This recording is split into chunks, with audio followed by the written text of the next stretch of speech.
Baik, Assalamualaikum warahmatullahi wabarakatuh. Perkenalkan, nama saya Eko Prastio dari S1 Perbankan Syariah kelas D. Di sini saya akan menjelaskan atau menarik kesimpulan dari presentasi kelompok pasar modal yang telah dijelaskan tadi. Kesimpulannya, saham merupakan salah satu instrumen pasar modal yang paling diminati investor karena memberikan tingkat keuntungan yang menarik.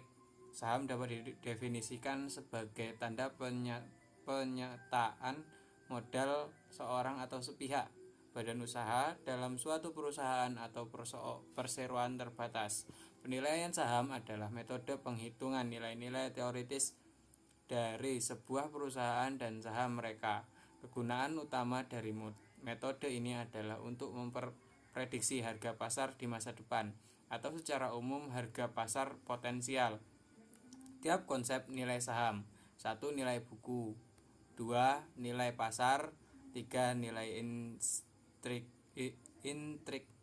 intrinsik.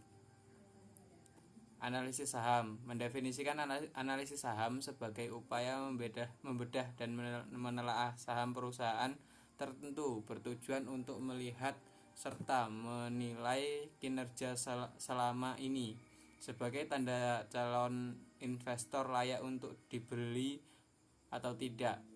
Pasar bulls, kondisi bull market ditandai dengan kenaikan harga yang berkelanjutan. Dalam kasus pasar ekuitas, pasar bull menunjukkan kenaikan harga saham perusahaan. Pada saat seperti itu, investor sering kali memiliki keyakinan bahwa tren naik akan berlanjut dalam jangka panjang. Pasar bearish atau biasa disebut dengan bear market adalah pasar yang sedang mengalami penurunan. Pada bear market ditandai harga saham turun. Pendekatan tradisional atau analisis fundamental adalah analisis yang mempelajari hal-hal yang berhubungan dengan kondisi keuangan suatu perusahaan dengan tujuan untuk mengetahui sifat-sifat dasar dan karakteristik operasional dari perusahaan publik. Analisis fundamental terdiri atas beberapa analisis yang harusnya dilakukan sebenarnya, yaitu analisis ekonomi, analisis industri, analisis resiko.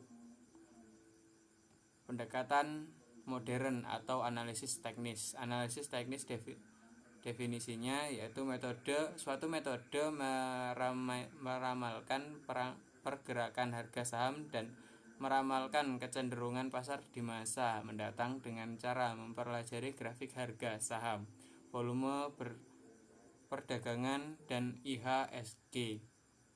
Tipe analisis teknik: Flow the Smart Money View. 1.